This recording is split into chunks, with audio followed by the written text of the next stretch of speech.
Sinampana ng patong-patong na reklamo ng National Bureau of Investigation si Guo Waping alias Salis Guo at iba pang kasangkot kaugnay po ng pineke o manong pirma sa inihaing counter affidavit.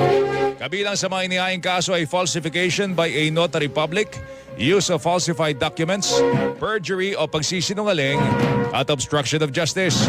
Bukod kay Guo, kinasuhan din si Attorney Elmer Galicia na siyang nagnotaryo ng counter affidavit.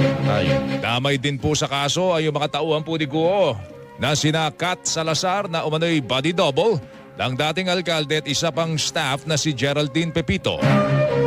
Sinampan din ang kaso ang sekretary nitong si Suwal, Pangasinan Mayor Liseldo Calugay na si Cheryl Medina at ang isang kadante na kumausap umano kay Galicia.